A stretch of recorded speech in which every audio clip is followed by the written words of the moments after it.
Good morning, everyone. I'm Nerissa Zara, Assistant Professor from the Language Education area of the UP College of Education.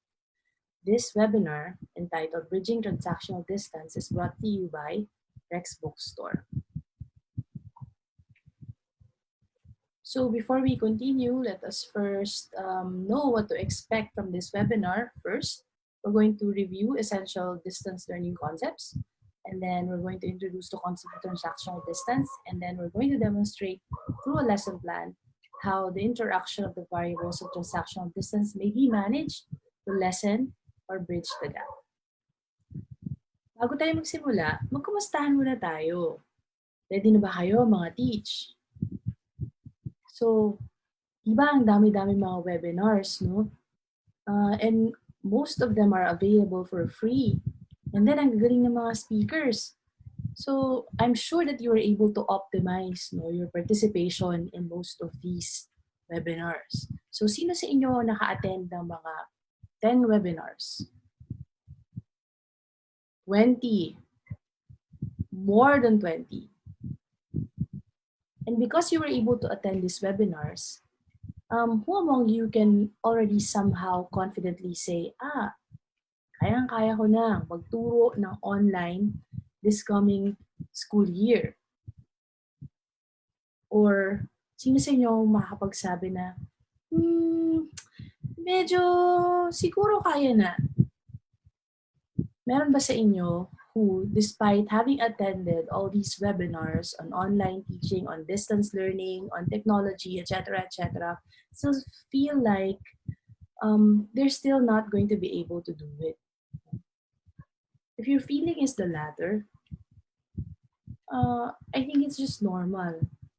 Kasi I'm sure that we have a lot of fears and anxieties about shifting into this new way of delivering the teaching and learning process. Because after all, it wasn't really a part of our pre-service training, no? Or not even our usual in-service training. It's only now, no, that we are bombarded with all these information about distance and online learning because for some reason, something happened and we are all required to do it in this way because there's no other way by which we will be able to deliver instruction. So it's just normal. My next question is, while you're listening to me right now, ano bang ginagawa nyo? Sino sa inyo ang nakaupo sa sa table, no? I mean, sa upuan, syempre, and then in front of a computer, and then may notebook on hand, ready to take down important notes, no? Meron ba sa inyo na nag-iimis ng kinainan ng breakfast, no, while listening to me right now? O meron bang naglalaba habang nakikinig? Meron lang maybe Bluetooth headset, or baka meron lang malakas na speaker. Meron bang ganun? Okay. My question is this. Do you think that these participants were doing the laundry while they're listening? And do you think that they also deserve a certificate? Like those who are seriously, intently listening to me right now? Kung ako ang tatanungin, palagay ko dapat bigyan din sila ng certificate. As long as they satisfy Rex's requirement for a certificate, they should get it. No? Let's put it in the classroom context. Siyempre, hindi lahat ng estudyante can always attend your synchronous sessions o yung mga video conferencing sessions natin. Meron din namang mga bata who can attend all these sessions, no, all the time. No? So these students who are not always present during your video conferencing sessions, no, and these students who are always present, do you think that it's possible for them to have equal standing in your class? Do you think it's possible? I'm sure that the answer to that question is not easy. For some, probably the answer is, syempre hindi, no? Bakit naman why would that be equal? Hindi nga siya uma-attend ng online classes. But then, if you re-examine that question or that scenario in the context of the heart and principles of distance education, maybe the answer would be different. I think before we continue, it's important to understand what are your personal issues and anxieties about online teaching. And where are these issues and anxieties coming from? What I did was I listed down some of the common questions of teachers in different webinars. No? And then I summarized them into the following. These are the issues that teachers have about online or distance learning. First, syempre, I think yung access to technology, which is it's justified, no? They think that sometimes a lot of them think that technology is too expensive because it needs the internet. It might not be accessible for them as teachers or nor for the students. No, it's one very important issue. And then yung skill then in handling technology is an issue. Not all teachers are confident in handling new technology. Another concern is yung classroom management in the virtual classroom. So how will you police your students in their behavior if you can't really see them or you're not even there? You know? And then another problem was academic integrity or cheating. If you cannot see them, you're not there to really see if they're doing the work, then how are you sure that they're really doing it, not their parents or their brothers? And then the motivation also. It's hard enough to motivate a student who is physically present. How much more for someone who is not within your reach, no? Someone who is removed, by distance. And then really, it's hard to convince teachers that online learning or distance learning can offer a quality teaching and learning process. A lot of teachers do not have the confidence that the delivery mode will offer a quality instruction. For a lot of teachers, this delivery mode will never measure up to face-to-face instruction. That kind of attitude is of course understandable because we are all raised in the same kind of instruction, no? In face-to-face instruction, and we have never been able to imagine education in any other way, the teaching learning process in any other way. But then maybe this is the source of the problem too, because we cannot separate ourselves from that kind of thinking, from that mode of thinking. No? Because for us, in our heads, education is already, our beliefs about education is already deeply entrenched, no? In certain expectations and practices. So most of these issues are really coming from looking at distance education and learning, distance teaching and learning from the vantage point of face-to-face instruction. Kasi yun ang ginagamit nating vantage point. Tinitingnan natin ang distance education using the lens of face-to-face instruction. And because of that, it will never measure up. For instance, meron tayong mga long-standing beliefs about instruction that is already a part of what we believe is the proper way of teaching.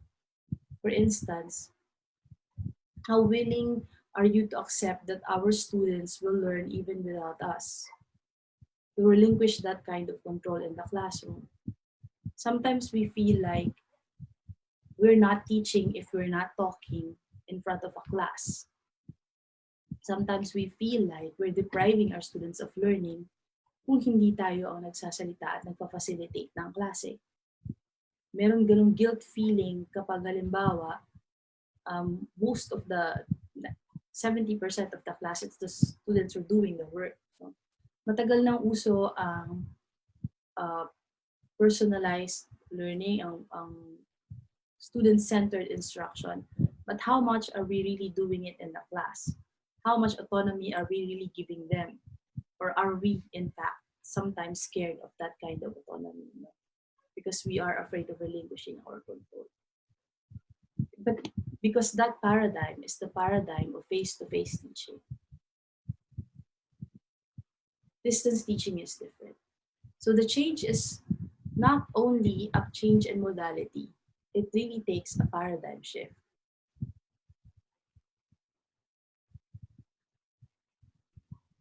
Because it's an attitude, it's a belief system. You know? It is our willingness, you know, to remove all these preconceived notions about the teaching and learning process so that we can learn distance learning and we can embrace the different methods, the different strategies that it offers or that it requires. So it's about emptying our minds, our mindset, resetting the mindset, this new form of learning. In fact, distance education is not new. It already has a very long-standing tradition of providing education to far-flung areas or to individuals who have been deprived of access for different reasons. In the Open University in the UK, it's one of the most prestigious open universities in the world. It has this statement on equality and diversity. It says that OpenU was founded to open up higher education to all, regardless of background or circumstances. Our mission is to be open to people, places, methods, and ideas. So if you choose to embrace distance education, this is also what you embrace. You're embracing access to all. You're embracing equality. You're embracing inclusion and education. So if there's one good thing that this pandemic has brought to us, it is the opportunity to solve one of Philippine education's problems in access and inclusion, because it is forcing us to confront these long-standing issues. It's already been there before. Maraming bata na walang pagkain, walang baon, mapasok pa rin sa eskwela, naglalakad ng malayo para lang makapasok. Tinatawid ang dagat kahit dangerous, tinatawid ang ilog, hindi ba siguro dagat, ilog, even if it's dangerous. At okay sa atin yun, niro-romanticize lang natin yung ganong idea as hard work, persistence, pero hindi natin naiisip na dini-disadvantage talaga natin sila, But then, this is education. This our current, trust to provide education by different means is trying to address that. Diba? So, it's one good thing that came out of this pandemic. Now let's review what distance education is. I'm sure that you have heard of this already in your previous webinars, but just to make sure that we understand what it really means, because the term really sounds very straightforward, but probably there are certain things that we don't understand about it. So I have here three definitions. The first one is by Berdwin and Clark in 1991. It says it's any formal approach to learning in which a majority of the instruction occurs while educator and learner are at a distance from one another.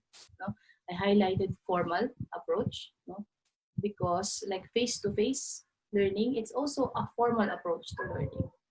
And then majority of instruction occurs when educators and learners are at a distance, because in certain cases, there are choices where students can still meet the teacher once in a while. And then the most important characteristic really is that the teacher and the learner are separated by distance or by time. Okay. This one is a definition from Yates and Bailey, so it's not really very much different. Distance education is an educational process in which the majority of the time the learning occurs when the teacher and the learner are removed in space and time from each other. So again, the same. But this one from Moore and Kearsley added a little bit more on the popular definitions of distance education. So according to this definition, distance education is planned learning that normally occurs in different pace from teaching, and as a result requires special techniques of course design, special instructional techniques, special methods of communication by electrology, as well as special organizational and administrative arrangements. So I highlighted the word planned because it means the design is intentional. And then again, that separation, as a key component of distance education. But here, what Moore and Kirsty are saying is that because of that distance between the teacher and the learner, you know, um, that kind of condition necessitates special techniques of course design, you know, special way of organizing instruction. So distance education is not simply a geographic separation of learners and teachers, but more importantly, it's a pedagogical concept. It's a concept describing the universe of teacher-learner relationship that exists when learners and instructors are separated by space and or by time.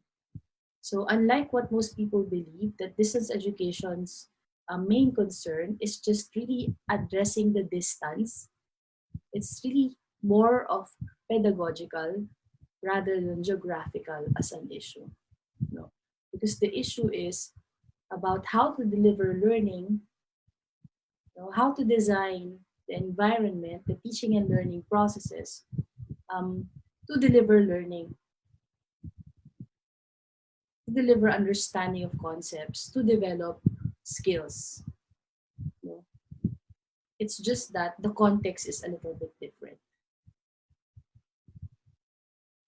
So what happens when learners are separated from their teachers and peers? So what happens is that there's a psychological and communication space to be crossed, a space of potential misunderstanding between the inputs of instruction and those of the learner, inputs of the instructor and those of the learner. That psychological and communication space is what we call transactional distance. So what Moore and Kirsty are saying is that the distance in distance education is not really just physical distance. It is more of the distance of transactions. No, it's psychological and a communication space that has to be bridged, that has to be filled. No, so that learning happens. So what are the characteristics of transactional distance? No. First, it is variable. So meaning it's different from one context to another. And even in one context, it is different across time. Kumbaga, pwedeng malaki ang distance ngayon, pwedeng naku-close ang distance in the future. No? Or pwede namang maliit yung distance ngayon. Tapos, because of certain circumstances, nagkakaroon ng wider transactional distance. Diba? So it's relative rather than absolute. So it's very variable, different from one context to another. And what's interesting to note is that according to Rumble, even face-to-face education, there's transactional distance now. It's possible to have that communication gap, psychological and communication gap, even when students and teachers are present on the same space. Do you agree that even in the classroom, there are some students that are hard to reach in terms of communicating with them? Diba? And even in the classroom, that kind of distance is variable. Kumbaga, may mga certain times na nakaka-relate siya, or minsan nai-involve siya sa klase, or minsan hindi, diba? Or minsan in your class, you feel like you're getting through your students, they understand what you're saying, and there are times that you feel like they don't. So that transactional distance actually, according to Rumble, is present even in face-to-face education. Hindi lang siya characteristic of distance education. So ano ba yung theory of transactional distance? To just put it simply, transactional distance is pedagogical and not geographic, and it necessitates special organizations and teaching procedures. So it's just saying that because the distance is transactional, you know, to bridge that gap, it necessitates special kind of instruction, no? A special way of organizing instruction. So what are the different variables of transactional distance? So according to Moore, no, there are three: yung instructional dialogue, structure, and learner autonomy. Kumbaga, itong tatlong variables na ito, they are the ones responsible for either widening the distance, furthering the distance, or lessening the distance. So the way you navigate or the way you manage all these three variables control transactional distance. When we say instructional dialogue, so see, Moore is trying to differentiate it from interaction, because interaction seems to be the more popular term in education. But according to Moore, dialogue is different, because dialogue is more of intentional. No, it is directed towards a certain end. So you're interacting because you want to achieve a certain goal. No, so then it is deemed to be more positive.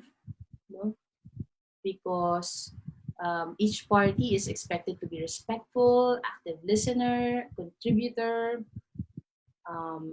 and the entire conversation is valued and constructive and purposeful. So, yung issue about technology really is an issue of dialogues. So, what we're saying here is that we have to understand first what are the requirements of dialogue before we try to choose what technology to use in our class. Kumbaga, ano ba yung mga dialogues that you needed to provide to be able to deliver this kind of instruction, or to be able to facilitate um, the teaching and learning process. And so you choose the kind of communications media that is appropriate to it. That's the idea. The kind of communication media that provides that kind of dialogue. So let's think of the strengths and weaknesses of the following communications media in terms of enabling dialogue. Diba, radio. Anong strength niya? Okay. It's a mass media tool. Diba? It's one-way communication pero broad ang reach. Diba?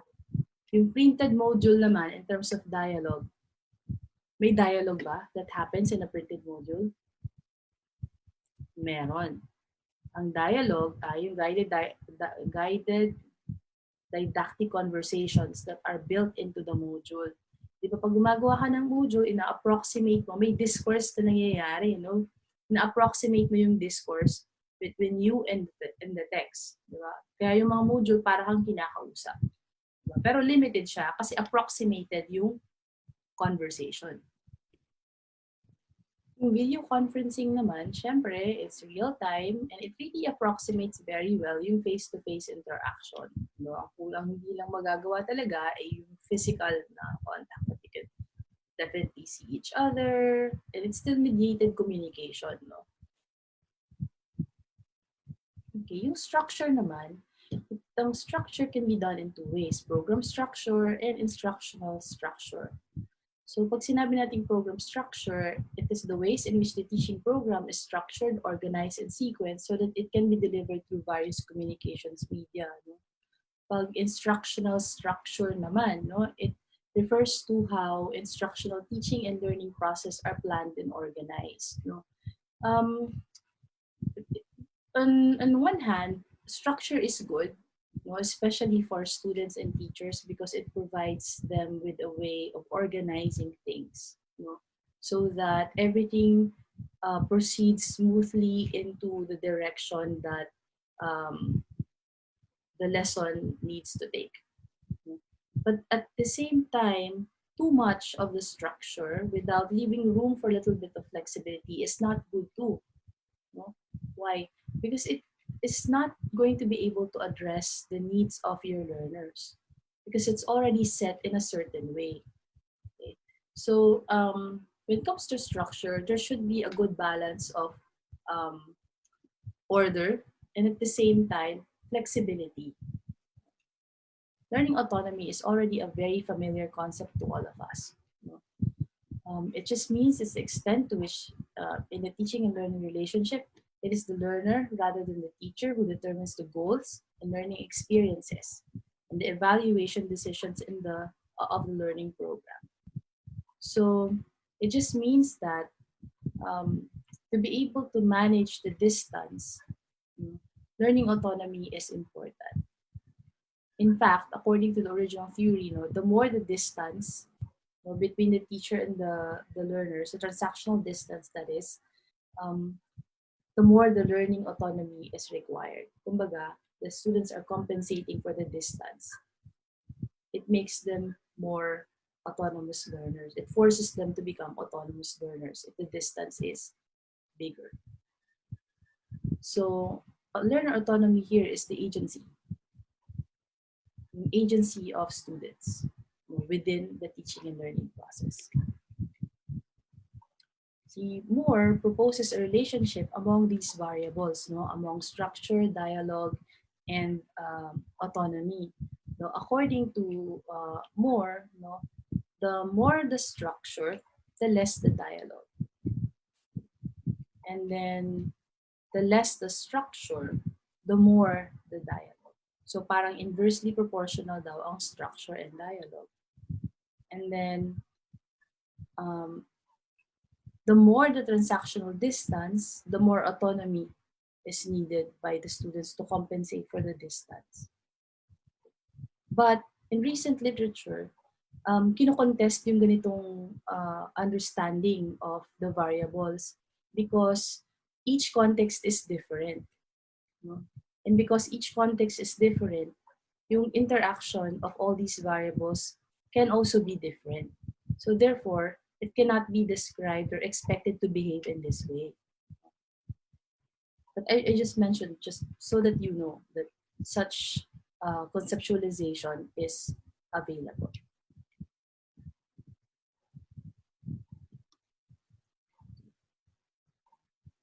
So the goal is to lessen the transactional distance by calibrating structure, dialogue, and autonomy, by making strategic decisions on how and when to provide structure, how much, what kind of dialogue you provide, and when to provide opportunities for learner autonomy. So that's the question, no? So by making important decisions, in the design of your lessons, we can lessen instructional transactional distance. That's the idea. So how do we do that, no? So let's demonstrate that by applying it in designing an actual lesson. Okay, so how about we try to apply what we have learned so far in designing a sample lesson plan. So what you see here on the screen are MELCs, no? So these are competencies from the most essential learning competencies of DepEd, and they are from the English cluster. So if we were to design a lesson plan on these MELCs, how will we do it? An online class, applying the concept of bridging transactional distance using dialogue, structure, and learner autonomy by balancing all those variables. First, consider the following. We have to ask ourselves, what are the essential skills that must be learned? What kind of dialogue do I need to facilitate? Given that these are the competencies I need to develop, what kind of dialogue do you think you need to facilitate? And because this is the kind of dialogue you need to facilitate so that you develop the skills, what communication tools can help you achieve that kind of dialogue demanded by this kind of competencies? And then which parts of the lessons need a lot of structuring? And then in which part of the lesson can you provide learning autonomy? in which parts do you have to teach synchronously? So you look at the objectives. Among them, which ones do you think you can teach using synchronous means or format? And then which parts do I have to teach asynchronously? So note that all these decisions you make based on the requirements of the competencies that you must teach. What I did was to try to design a sample lesson plan to teach those competencies. So my sample lesson plan uses Facebook Messenger and Facebook class page. Well, why do they use Facebook Messenger and Facebook class page? Because I think it's a low tech but efficient option for technology. And at the same time, it affords all the kinds of interaction that I needed for this lesson. Because the FB Messenger can provide for student and teacher communication, peer-to-peer interaction, teacher to many students. If the teacher uses the platform very well, she will be able to do that.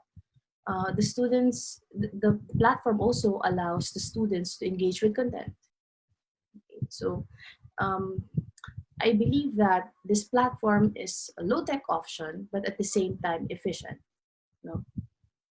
So it's not only the messenger, but also yung Facebook class page.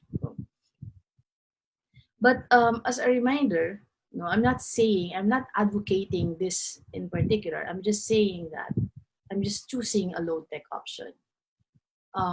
But as a teacher who is working in a particular institution, normally our schools provide a platform. They require a certain platform for us to use kasi in-acquire na ng school yun. Gamitan na natin mga teach, Huwag na tayong makulit. Huwag nating insist yung ibang platform na gusto natin. Mas maganda na gamitin natin kung ano yung platform that the school subscribe for us. Kasi if we do that, we have access to support,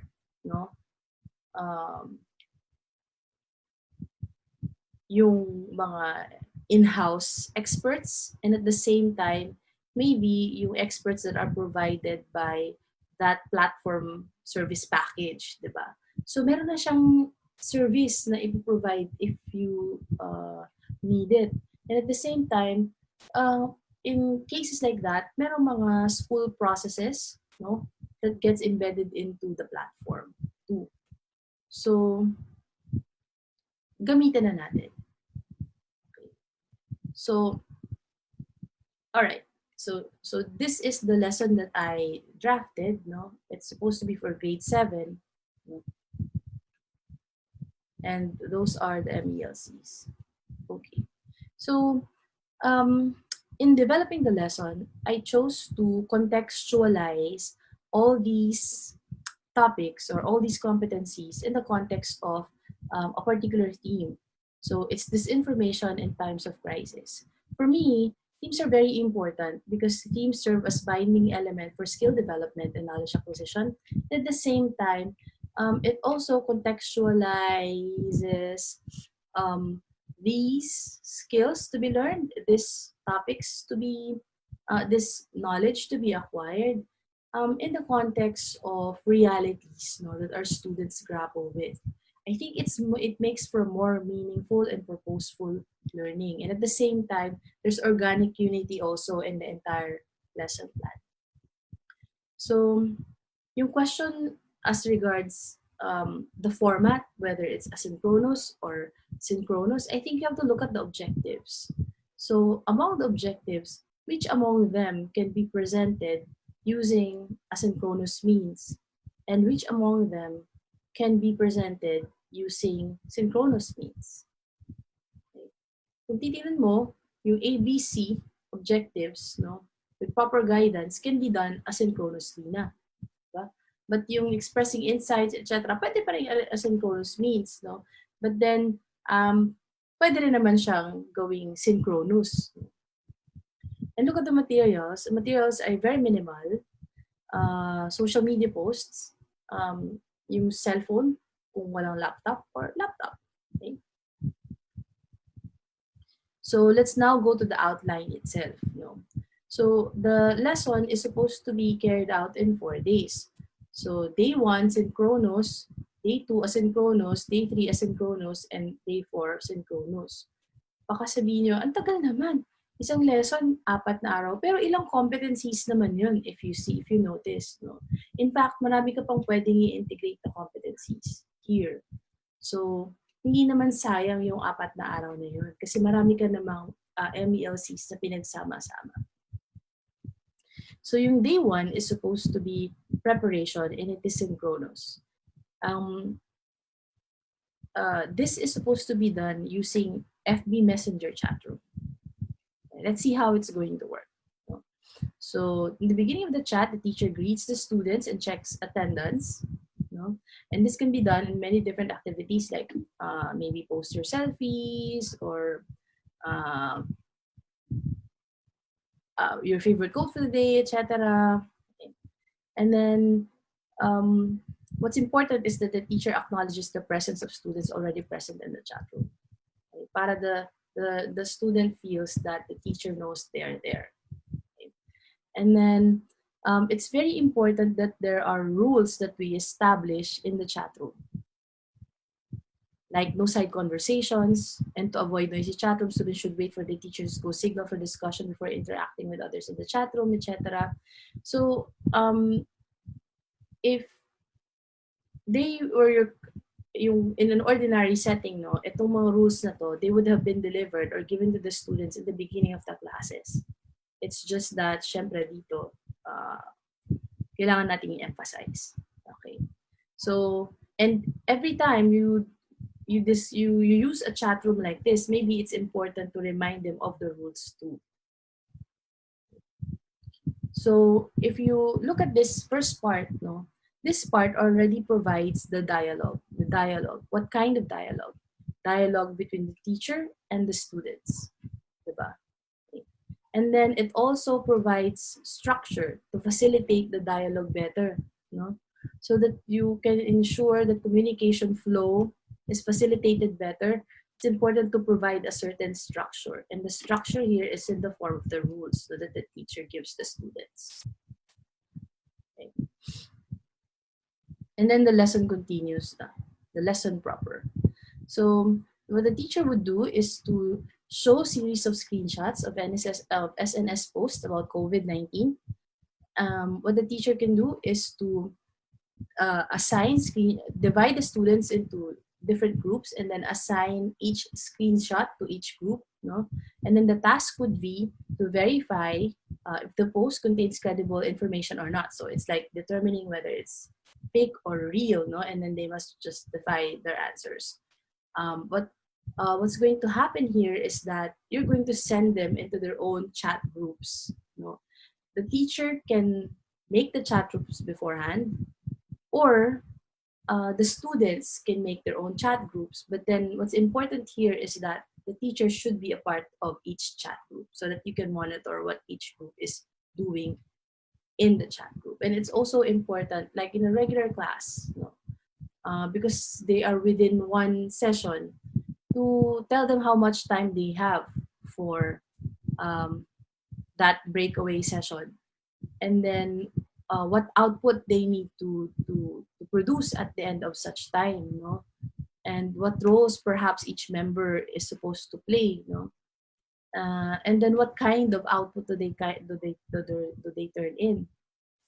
And then after that, they're supposed, like a regular class, they have to go back to the main chat group, no? After, okay? And then there can be means of presenting the work, no?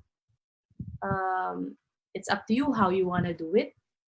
It could be a summary, some summary points of what they talked about, with one person delivering that presentation. Okay? And then the teacher briefly comments on each work.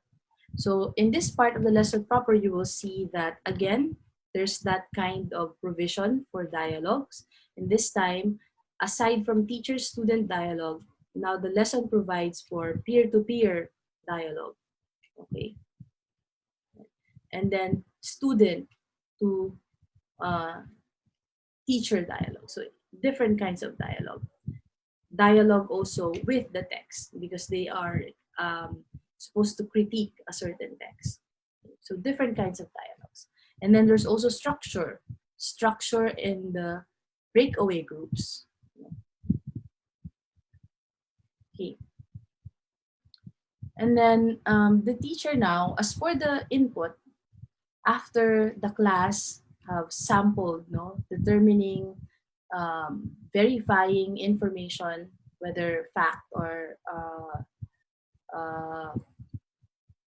fake, no, factual or fake, rather, the next task naman is for the teacher to ask the students to view the following videos that they are available in YouTube. Yung link can be, placed, copied in the chat group, and then the students can click so that they can watch it. So it's in one place. But what I want you to notice is that look at how long each video is. 2.35 minutes, 0.44 minutes.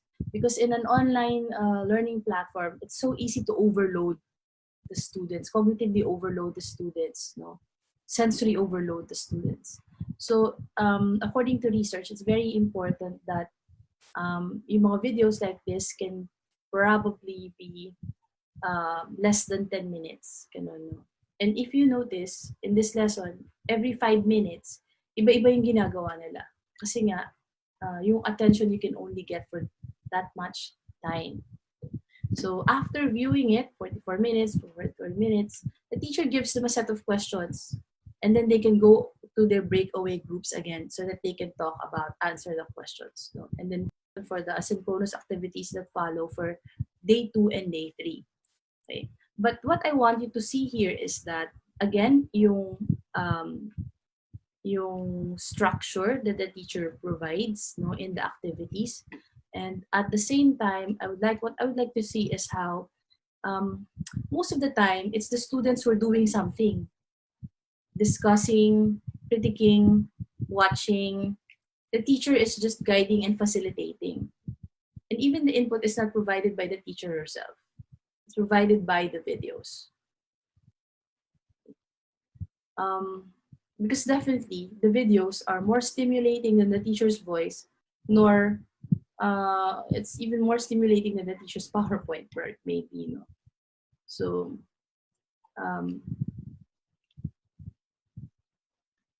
okay. So for day 2 and day 3, this now are asynchronous sessions. Why asynchronous sessions? Because it's important to give students more learning autonomy, to have their own space to process what they have previously learned. So, but this asynchronous sessions still have a little bit of structure, but they already have some freedom to accomplish their tasks. There is a set of tasks, but there's a certain degree of freedom woven into these tasks. And they do so without the monitoring of the teacher. Diba? They're free to do it at their own time. So there are two kinds of asynchronous sessions here. So day 2 and day 3 are both asynchronous activities, but they're different activities because day 2 is group and day 3 is individual. So again, different kinds of engagements, different kinds of dialogue provided, and here the students already have more autonomy because they're going to do the work on their own. In day 2, as a group activity, the instructions, of course, on how to do this and the rubrics for grading should be placed by the teacher in the class FB page, So what are the groups going to do? What's the task, So here, the group is supposed to look for a recent SNS information post and then verify the information presented by looking for credible sources, as support, or that will perhaps disprove what has been presented in that SNS post, there should at least be 3 credible online sources that support the group's claims about the information. Okay? And then what they would do is to present the work as a post in the class FB page. So perhaps they can put mark fake on that particular SNS post, and then a brief explanation in the caption why it is um, fake. No? So, but the thing is, it has to be presented as a post in the class FB page. So that's day 2. So day 3 is where the students, um, it's an individual activity because each student now views each group post. So it's every student is required to review the work of all the posts of all the groups and then comments. You know. They can either agree or disagree. But the comments always have to be informed comments. If they agree, why they agree? Maybe they can support it with some information that they are able to, some piece of information that they were able to gather from other sources as well. Okay? But what's important is they cite the sources and that their agreement or disagreement is an informed position on the subject matter. Okay? So as always, the teacher provides the instruction and the rubrics in the class FB page. Okay? Now let's go to day 4. It's the closing discussion. So if day 1 is synchronous, day 2 and 3 are asynchronous because it allows for exploration of the topics that they have learned. Day 4 is the closing discussion. So therefore, it is again synchronous because it allows them to go back to the community so that they can discuss what they have learned and share what they have learned from this group and individual explorations of day 2 and day 3. So as always, like the day 1, no, the teacher greets the class, and this is all happening in the chat. No? The teacher acknowledges the presence of the students, and then the teacher gives feedback on the group outputs. And then the teacher gives feedback on individual comments. No? And then the teacher can now open discussions on the insights that they've learned about how important it is, no, to maintain credible information in the times of crisis and how dangerous it is to spread misinformation. No? And then the teacher, so here we're already verifying what they have learned or the achievement of our objectives, if you notice. No? Then 24 and 25, again, checking whether they have understood what were taught previously. Okay? And then the teacher ends the class there. The teacher may give a worksheet that can be accomplished individually. So what does that worksheet ask the student to do? It can be a post again that they must evaluate individually this time. You know? And as always, the worksheet has to have a set of guidelines on how to accomplish it, expectations of the teachers regarding the output, and then the rubric for assessment. Okay. So if you notice, this now is your summative evaluation. So that ends your lesson.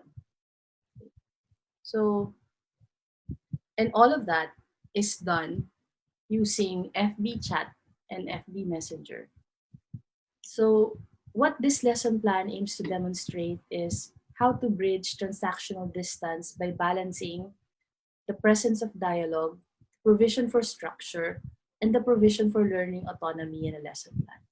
So number 1, dialogue. If you notice, this lesson plan provides for different kinds of dialogues. So you have interaction between teacher and student. You have student and student interaction. You have individual student with materials, interaction with the materials itself. Aside from dialogue, we also see how important it is to provide certain structure in place in certain parts of the lesson to ensure order. Okay? And so to to make sure that processes will go well, okay? And that the lesson progresses orderly in an orderly manner. And at the same time, it's also very important to provide learning autonomy.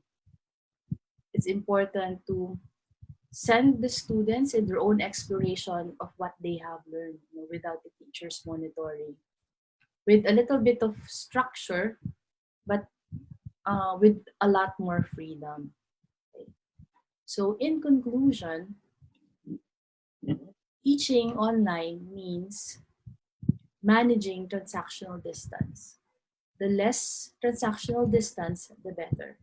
And the way to lessen transactional distance is to manage the variables, to balance dialogue, structure, and learning autonomy in designing your lessons. That's it, teachers. I end my session here. Before I end, let me just emphasize this. Education is a right. And because it is a right, students must learn. It doesn't have to be in the classroom. It can be at home. It can be under the trees, wherever it is, but students must learn. Thank you for listening. And now I'm ready for your questions.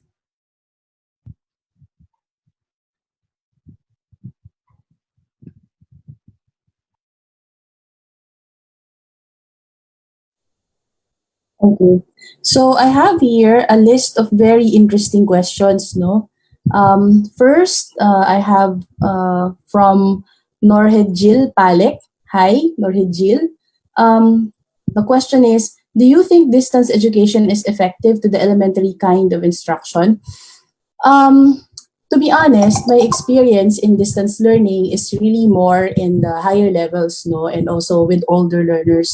But then I think what we have to understand is that because you're shifting to a new mode of learning, you're not throwing away what you have learned from pre-service training, no?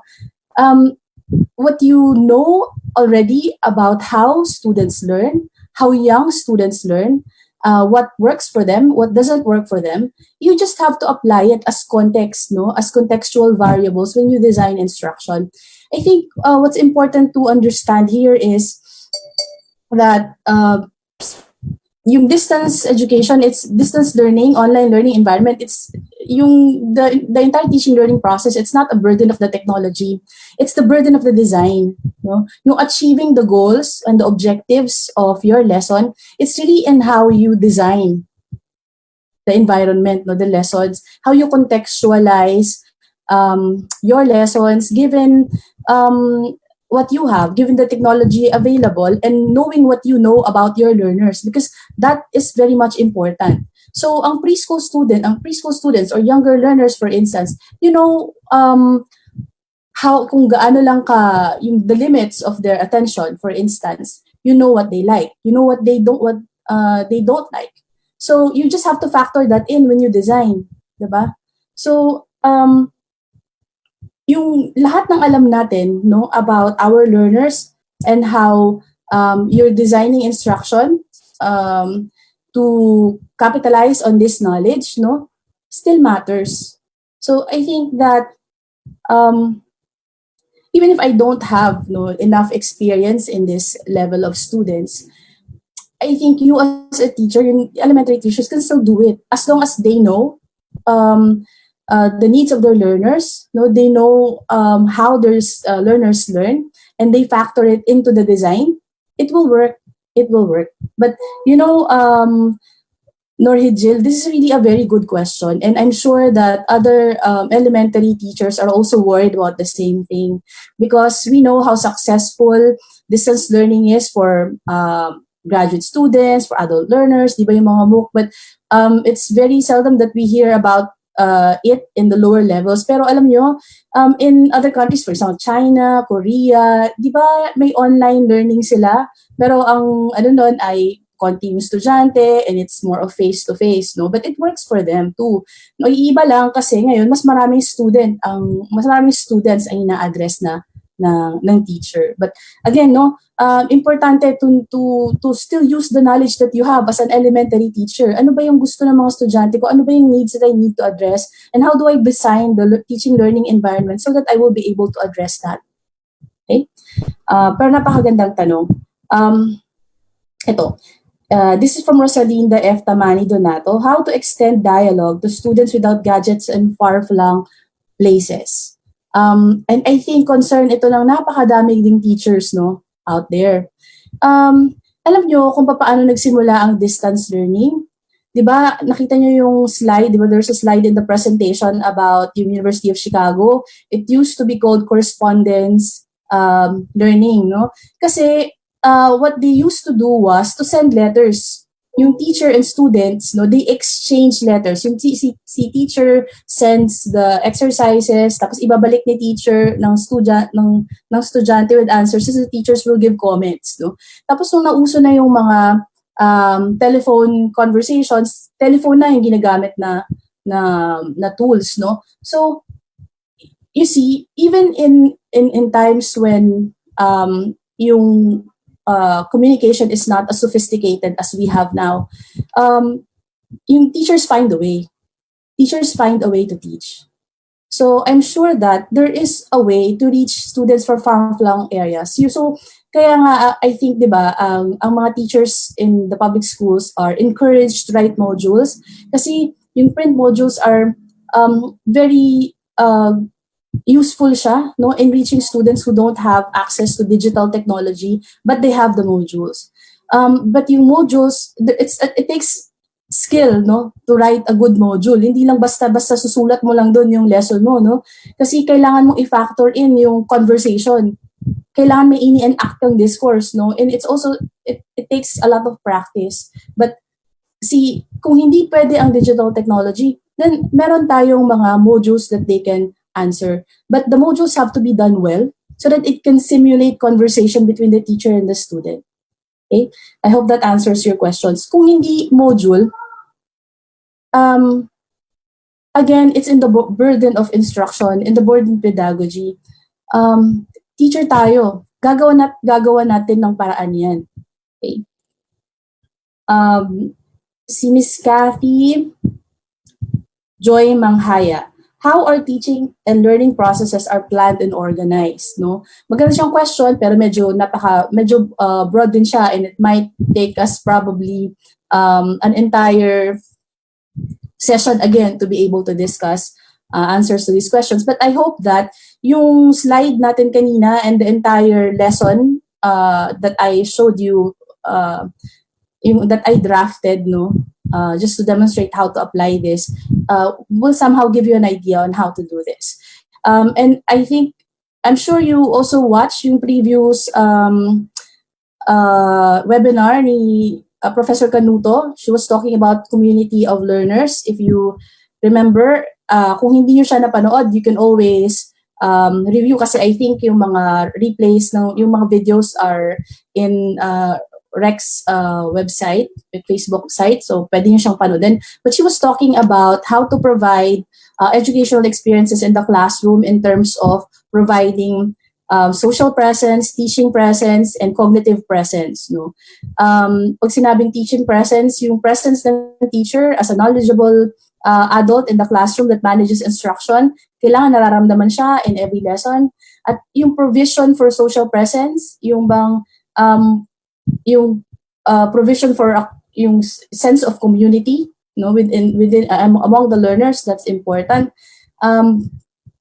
It translates to different activities, of course, no, at kasama na din doon yung tinuro natin kanina about providing dialogues, at marami pa sigurong ibang activities.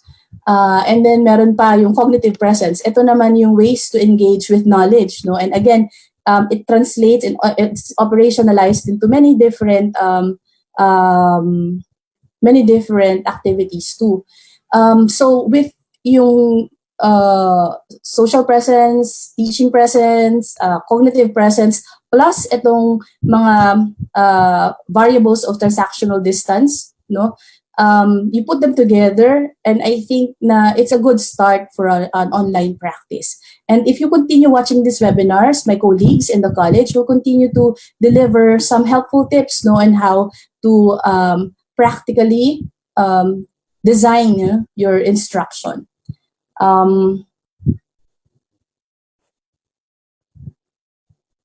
Okay, considering the number of, this is from Rhea Flores Carillo, considering the number of learners we have in a class, what could be the most effective way to motivate indifferent learners to engage in your lesson and learning activities?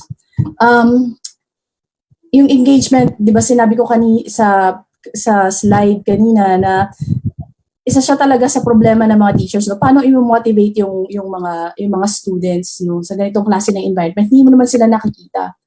Ang una-una nating dapat gawin before the class begins is to orient our students with this new way of learning and to emphasize yung student accountability for their own learning.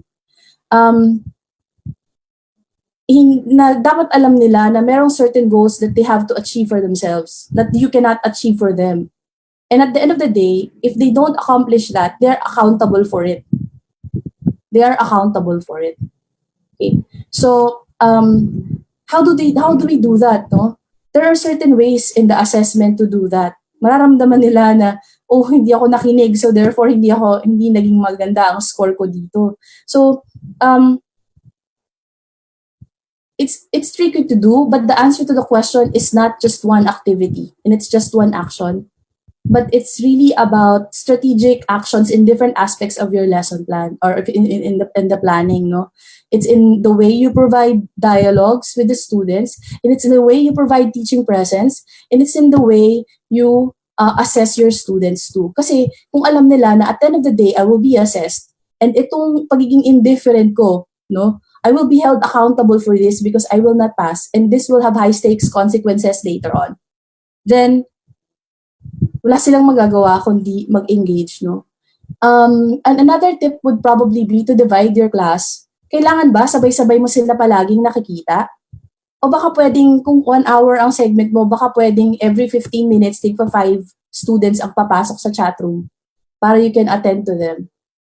So, katulad ng sinabi ko kanina, yung idea natin na kailangan nakaharap tayo lagi sa student, tapos lahat sila nakikinig sa atin ng sabay-sabay, that's face-to-face thinking, no?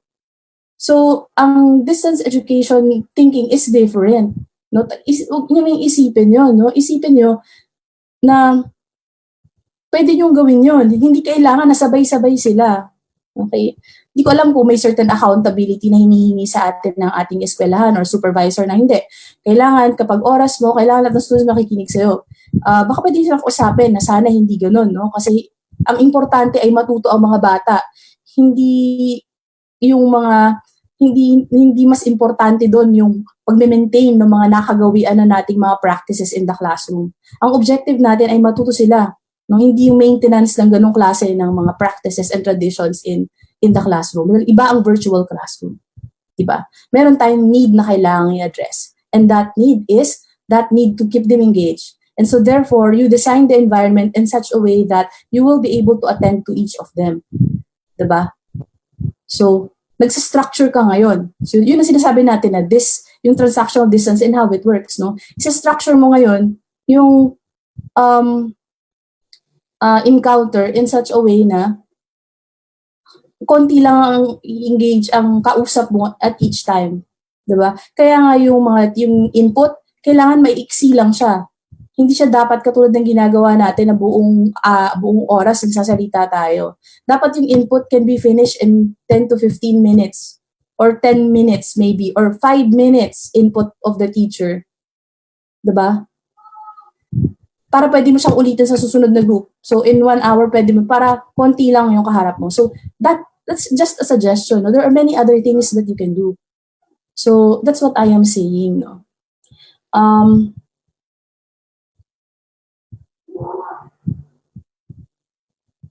Okay, this is an interesting question, no?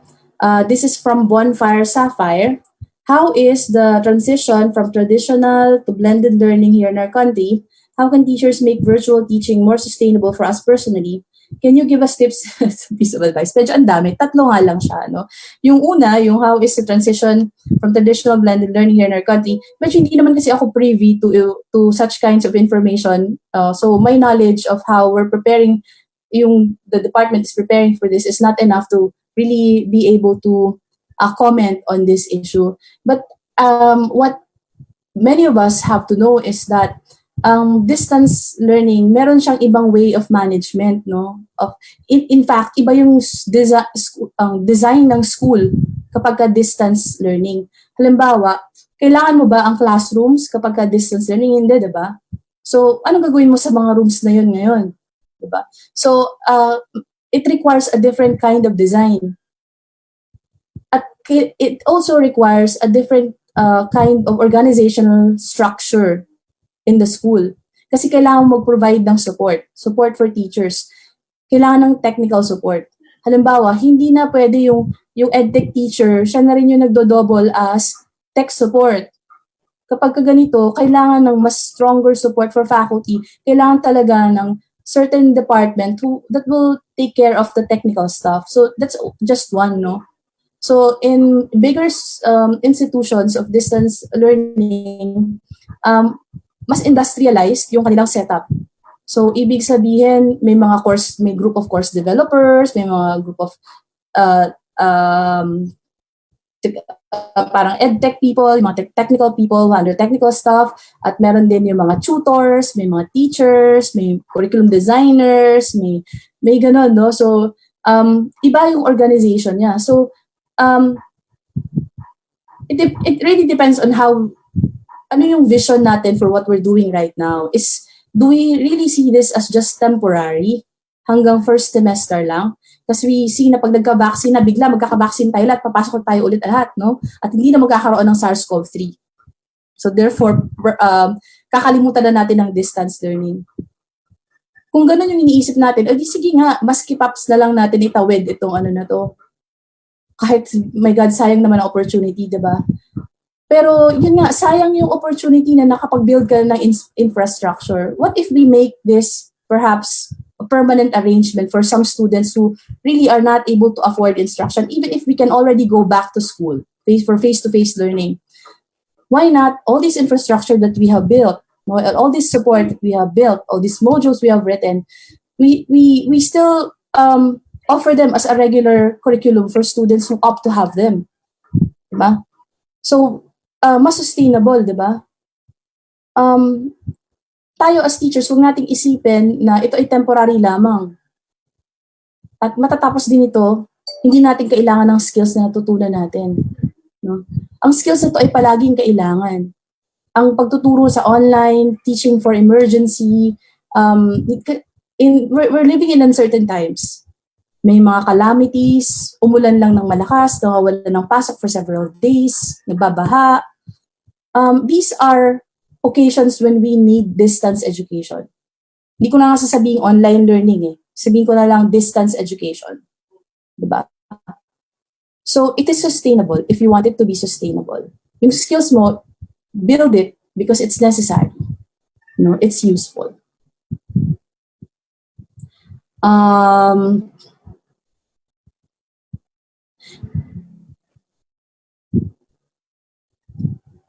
This is a question from Ronnie Idyan. Do you believe that distance learning is far beyond the actual face-to-face learning? Hindi ko naiintindihan yung ibig sabihin ng far beyond. But hindi ko sinasabi na may mas maganda, may mas better than one delivery mode is better than others. But what I'm saying rather is may certain context na ina-address ang mga learning delivery systems na ito. Yung ALS, diba? Yung distance education, yung open education, yung face-to-face education. Iba-iba yung na-address nilang needs. No? I don't think that one is better than the other. But whether it is face-to-face, whether it is distance learning, in both modalities, in all these modalities, you can deliver quality instruction. That I can assure you. Um,